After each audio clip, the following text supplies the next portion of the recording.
Ladies and gentlemen, welcome to the second and final set of matches for the third show of IronSquid, and it's my pleasure to bring you FnaticRCToD. He is in the blue trunks, and he is playing Protoss to the south of the Antigua shipyard. Versus his opponent, it is LiquidRet. He is in the slightly lighter blue trunks, playing Zerg to the north. And from what we've seen, it really does look like, I don't say look like, it is, Todd is out of the tournament. 0-3 down, no matter, even if he wins this series, he will go to 1-3 and still will not be able to have enough points to go through as top 2 in the group. So this game is not so much about what Todd can do, it's more about can Rhett get this win? Otherwise, he's going to be in a very similar position to where PvZ now is after that initial series, down a 1-2, looking to join Todd. Who will it be? And otherwise, if that happens for Rhett, if he loses this series, it's basically saying, MarineKingPrime, take first and second place. Yeah. Go on. He has to win this. Yeah, it's looking very, very likely at this point. If he wins this, then it is still a 3-horse race, certainly. PvZ's fighting from behind, but at least he has won a series, whereas Todd has not won a single series in this tournament and has played more than anyone else up to this point, as far as I am aware, or at least the same amount. So he is... he's lost 3 series, man, and he hasn't won a single one. He's only won a couple of games. Red opening pretty standard here. He's going to go for pool first, and then he'll be looking to hatch just after that. A Forge Fast expansion here from Todd. I don't think anyone's really surprised by that. Yeah, 15 spawner pulled here by Rhett will want to grab the expansion eventually, just in a few seconds' time. And Todd does go for a later Forge, just playing more towards his economy, 15 Forge. And upon seeing that pylon on the natural here, is Rhett should just try and take the third base, or I mean, take the third base location as his second base instead. And will Todd deny it? Yeah. Well, yeah, he knows, especially on a map like this. That's what the Zerg like to do. And he's going to pylon block him there too. Yeah, it's a little bit annoying here for Rhett, and Rhett now, I mean, it's not that annoying for Rhett, it's more of a, alright, if you're going to do that, well, I'll just spend my money in a queen and a couple of lings, and just go back once you cancel it, because if you, as a Protoss player, allow both pylons to survive, that's actually pretty bad. Yeah. You're pretty much dead. It's as simple as that, because you're not going to be able to hold. But there you go. The third has gone down, I suppose, the natural third, and then he'll clean this up and look to expand again, which is now just the standard response against Forge Fast Expand, really. You take 3 bases as the Zerg really early on, and you also have to watch out for Todd being sneaky. These Lings have got to pick him up, but he hasn't yet, so Todd can actually place this pylon here and could aggress. He could even cannon rush that third. Yeah, he could. I wouldn't recommend it. What we're seeing now for Rhett is like ignoring everything, including the pylon is natural, to try and get into the main base here. That's the goal. The Overlord sees the cannon too, and to be honest, Rhett can go in. You know, he can go around the back of the mirror line and into the main base, and we do see Todd cannon rushing this third base, which has gone undetected so far, so aggression coming out from both players early on. Yeah, and the cannon will cause the third to die at this stage. I don't think there's any way that that third's actually going to live there. So the Lings are going to go and see it, but can they? They've got to. I mean, they really have to kill the pylon. That's the crucial thing. But I don't think there's enough Lings to actually make that happen. We've got these Lings here, which are just kind of hiding and waiting for the moment. The cannons are now up, so what do you do at that stage? Well, you've really just got to give up that third base. There's no way you're going to be able to keep it, but Todd has invested a metric ton into making that happen. Yeah, it's pretty bad. I mean, he could have cancelled it there. There's no way this can survive from here. And it looks like Rhett's going to be expanding elsewhere now, as he does have a drone going around this right-hand side of this map now. And 4 Lings do survive. They are preventing any mining here from Todd, and this is amazing. I'm not really sure why Rhett actually just threw away that queen. There was no reason whatsoever to go for it, but he did. He lost the queen as well, which was utterly unnecessary. This drone is probably going to die as well. Yep, I don't think it's even going to get out of the egg with the amount of fire that's coming in that direction. And yes, these Lings are going to deny mining, at least for a while anyway, until another cannon comes here. And Todd's economy is kind of pretty shot to hell, though, after all of that. And he's brought the roaches out. You know, that's Rhett's response to when this kind of stuff happens. Rhett gets the roaches out. He might not even try to take a third. He may just decide to go for it completely. Oh, and the Todd's probe's going to scout it too. Just everything going wrong here for Rhett in game number 1 here. I mean, the expansion dying, the Queen dying, the reveal of the Roach Warren as well. No third base whatsoever. And we do see over 100 gas now, so he's not going to be able to build that many Roaches, but enough to maybe worry Todd into building another cannon again. And this is going pretty well for Todd, actually. Yeah, it really is, and Rhett does not want this to happen. He really doesn't. You know, he's going up against basically a defeated opponent who is playing for pride more so than anything else. But that can be very dangerous, incredibly dangerous. And Rhett could end up losing to this, which would put him in again in pretty much an untenable position where Boxer Marine King would be looking for the win there. And he does decide to take a third base instead of building Roaches and just gets the speed instead. But we do see a single Zealot out now checking for that. And Red can actually beat the Zealot with the 4 Lings, but we'll see how good Todd micros here. Yeah, Todd's control is always very, very good indeed, but so is Rhett's. And Todd's control so good. I'm sorry. It doesn't matter. He keeps losing these games, but I'm always amazed by what he can pull off. Yeah, both of those guys having really nice control, but Todd getting the win there as he sees the third base, now understanding, okay, cool, you're not going to be aggressive with me. He throws down additional gateways now, and also throws down the Twilight Council. Oh no, okay, so he switched it up now for the robotics facility instead. Yeah. And that's going to allow him to go for an Observer nice and early on to see what's going on. Also could go for an Immortal play. I wouldn't be surprised if he threw down the Twilight Council again soon, unless he wants to go +1 armor really fast. But it looks like Todd will be playing a more defensive style where 3-gate Robo into looking for a third base. But Rhett right now is droning quite heavily over well, he's at 48 now, about to be at 50 and so, and has double Evolution Chamber. Red's also playing for the later stages. Yeah, and if Todd plays for those late stage games, I don't think that's a very good idea against someone like Rhett. Basically, Todd is letting Rhett drone at the moment, and he did deny this third base, which was great, but it was a very significant investment. I mean, that's 2 pylons and 3 cannons there to actually make that, and these things will play no further part in this game. So I don't know. I don't know if this is the best idea here from Todd. He's going to go for Colossus, as you can see, and adds on another gateway as well. But Rhett now roaming with full map control and also droning pretty heavily. Also going to add some Roaches on right now. Wow, I can't believe that Todd's actually thrown down the robotics bay and extra gateways. That's not what I would have done here, just because the reason why I say that is going for Colossus is going to take a very long time. It's going to allow Rhett to very easily drone to a significant amount. He's even going to get a pylon here, which is interesting. And will the Lings actually get the scout? He scouts the robotics bay as well. This is very, very good here for Rhett, who immediately upon seeing that will throw down a Spire in anticipation for the Colossus to come out. And now, because of that, there's just so much time for Rhett to do anything he wants. Yep, he's going to start by cleaning these up, which is good. You know, kill a couple of pylons. That will, like, well, it's not going to pylon block Todd because he's a bit smarter than that. Rhett kind of unnecessarily losing a Roach or 2 here. I think he could have very easily microed away from that, but a couple of Roaches, not really all that important. He gets 3 cannons and 2 pylons, and that's going to force more pylons to be built here by Todd as well, and he'd much prefer to be building more probes and more units, I would have to imagine.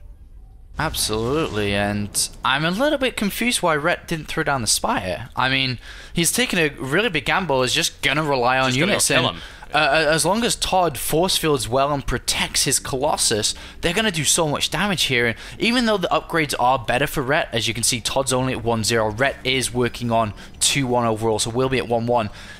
He's really, banking a lot that Todd hits, or doesn't hit, should I say, these force fields, as Todd now throws down 2 additional gateways on top of that. So he's at 8 gateways here, and he's going for the kill, and we'll have to see how Rhett deals with this. Yeah, I'm intrigued as to why he's doing that, certainly, and he's going to try and check for the third base and also give himself an access point through here as well. The Observer sees everything, though. It's on the back of this army. The Roach count is very high. There is only 1 Colossus. This might even hit before Thermal Lance comes out if Rhett decides to go immediately for it, but of course the longer he waits, the less risk there is of that, and Todd's control with his Colossus, no problem. I mean, he should be able to cut his way through this force very easily. The army count is certainly in favor of Rhett, though, so we'll see if he can break it, especially considering he does have an upgrade advantage, too. Alright, so Thermal Lance is about to finish just now. Todd's going to go with 2 in. The third one will reinforce the third Colossus. Waiting for the third Colossus is way too long, and these force fields have to be so sick. And, well, they really aren't. He Four killed about force 3 roaches. fields, yeah. Yeah, not really worth it. The sentry count's only 5 as well, and while they do have a lot of energy, that's not the kind of thing that you can throw away. He's not going to care about 3 roaches. He's building another 10 more. The Spire is now coming down. I think he realizes, hey, Thermal Lance is done. I didn't maybe get in quite as early as I thought I did, so I'm going to need those Corruptors, because there's no way I can really deal with this otherwise. But what I would like to say is that Rhett has kept his Protoss opponent stuck on 2 bases, whereas he now has 4. Absolutely, and Todd should be going for it now. I mean, he knows and sees the army here in the middle. He's got force fields that wrap around the middle really well here. Just trying to prevent any run-bys, but the longer this goes on, the better it will get for Rhett, as of course the Spies finishing Corruptors will be added on here to immediately one-shot these, the Colossus, sorry, I meant Corruptors, sorry. So, this is interesting. Rhett has the higher ground. Todd has to take it from him. Yes, he does, and he is able to do so, and then he'll also be able to start harassing this base in the center here and just start smacking down on that. And Rhett pushed backwards here because he knows the Colossus count is now a little bit high, but what do we have here? We have a large ball of roaches able to sneak their way past, and he's going straight for the natural, and I don't think there's enough defense here, honestly. The Cyber Core's going to go down, means no Stalker reinforcement. These cannons will at least kill a few, but Todd has been forced all the way back in. He's actually going straight up for the Nexus, and he can get it. No problem at all, and that puts Todd on 1 half-mined-out base. Yeah, and he can go for the main base too and kill the main Nexus, and then just make sure to reinforce with Corruptors, and losing supply of roaches here, reinforcing with Corruptors, the damage dealers to the to Colossus. Very nice, awesome move here by Rhett.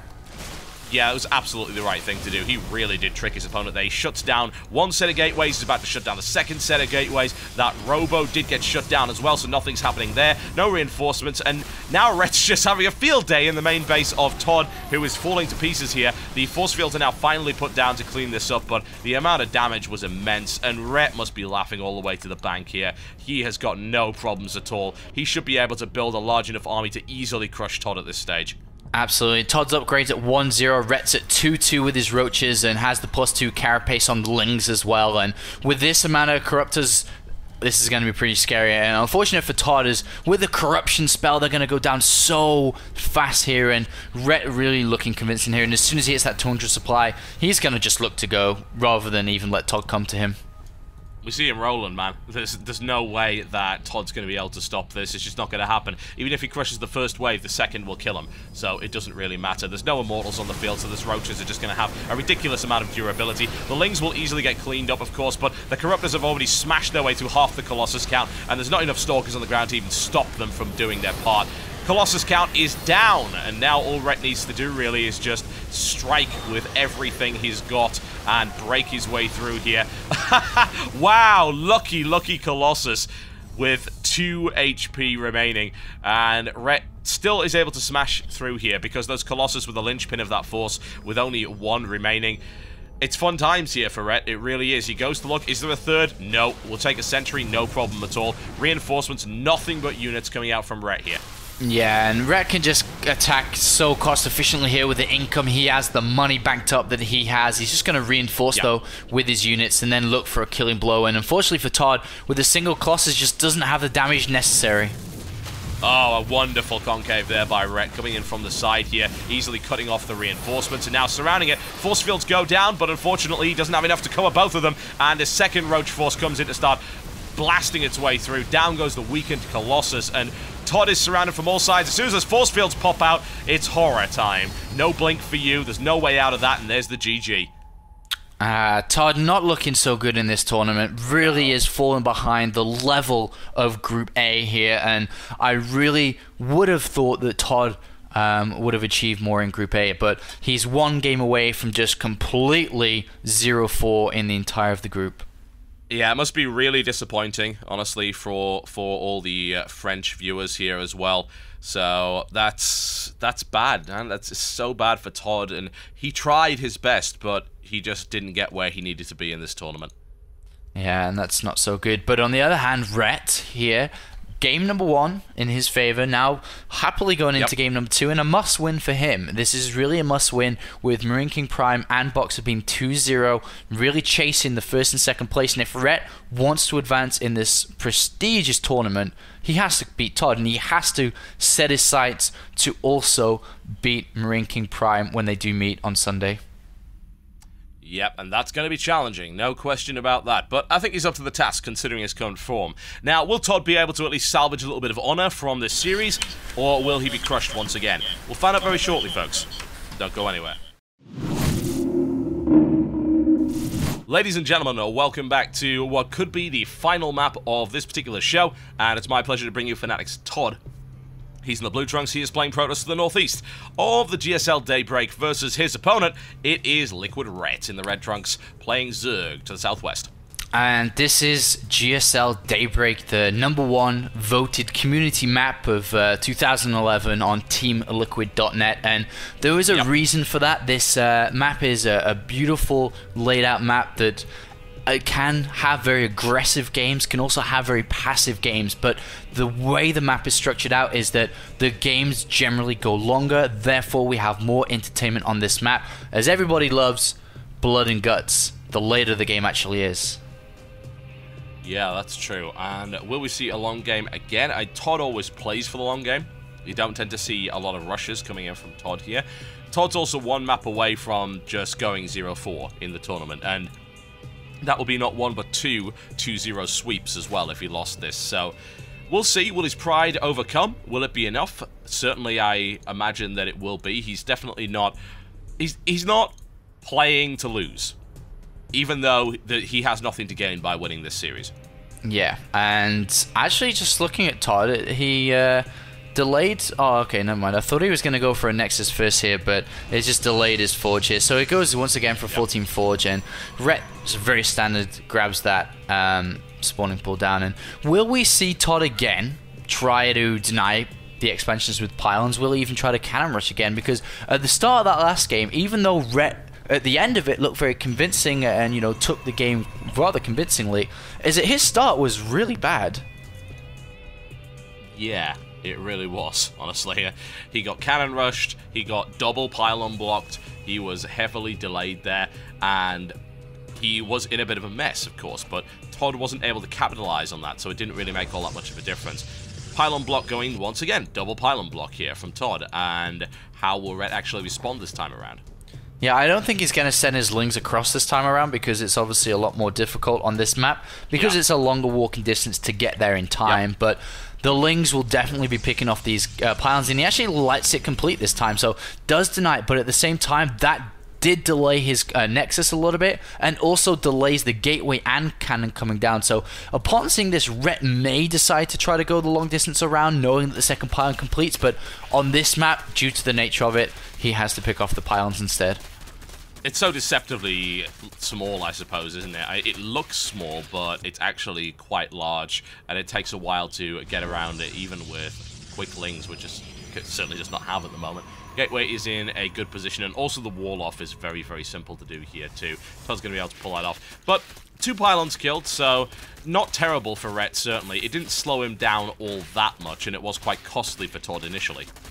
Indeed, and Todd had to throw down a pylon before the gateway now, because of that second pylon that really did slow him down. So he had to go for safety rather than teching up at a decent rate. So for Todd, it will be hard to hit any significant timings, gateway timings or something because of that, because it will be slowed down. But at the same time, we do have a hidden probe at the north now in the smoke, which Rhett hasn't found. But with these early Lings, this is what you have to do as a Zerg player. You have to check every single area on the map. Otherwise, you could lose to aggression.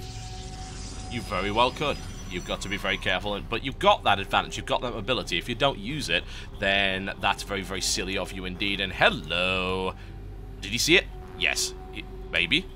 Nope. Going through the smoke, you don't see it properly, no. He did see it pop up, though, okay. But I guess he wasn't really paying attention. So, no, the probe remains hidden, inexplicably, for the time being. Wow. And nice position there for Todd. That's really good, actually, for Todd. If he manages to get out, I mean, it's good that it stayed there, but it'd be even better if he managed to get out and actually build that pylon. But we do have Rhett sending in Overlords. Of course, sees the second gas, just looking to see what has been added on in terms of pylons in the main base. We do also have a Zealot charging out now, and this may be a time that he's, you know, can clear the Xel'Naga towers and maybe just provide a bit of aid to that probe in the top left to build that pylon. Potentially. Zergling's coming around again, and he sees it this time around, so maybe, just maybe, he survives as a result of that Zealot coming out. We shall see. Does he have the necessary control? Well, it's Todd, of course he does. So the probe lives, but he can't really place an aggressive pylon at this stage. And is Todd going to just 6-gate from here? I mean, he could do it with +1, but he hasn't thrown down any gateways yet. 1, 2, and he saved up for quite a bit here. 1, 2, 3, 4, so he's going to go up to 4, but will he add more? Or is he just going to go back? So looks like he's staying on that, so he will be able to build a pylon at the north with that probe, and it looks like we are just going to see some very simple +1 Zealot harassment towards his third base. Yep, nothing wrong with that. A lot of damage can be done with that, but the Roach Warren is coming up, which will effectively shut that down without too much of a problem. Rhett's quite late on his speed. He does see another probe going over there, but he's looking to try and kill the Zealot this time around, and I don't think any amount of control is going to save that Zealot at this point. As you can see, down it goes. And the Overlord in the top left sees the pylon, unfortunately, for Todd. Heroism. So this is not going to work out so well, and this little pressure that Todd's trying to go for is just going to get shut down before it even begins. No problem. Not a problem at all. We've also got the lair coming up as well. A lot of roaches on the way up. Another pylon just put down, more as a distraction to try and get the probe away than anything else. And, you know, it's nicer to take the 25 mineral hit than it is to lose the probe. And currently he is alive with that probe. He places another pylon down here just to be a bit of a nightmare. But there is a pylon at the top, which has actually gone unscouted. And the Zealots, it's not an ideal position because they're going to be seen quite a way away from the third. But still, he is able to start this harassment. And he's going to go in with these 4 Zealots. Roaches are there, though, so I don't think he's going to get anywhere near the harassment done that he hopes he could. Well, no. I mean, we're going to have 2 Zealots picked off, really, before they can do an awful lot, and then he's just going to shred them. It's as simple as that. Some damage done here, but, like, what? 2 workers? Not a big deal. Yeah, not so good. But we do have a what it looks like a pretty standard play here from Todd, going for +2.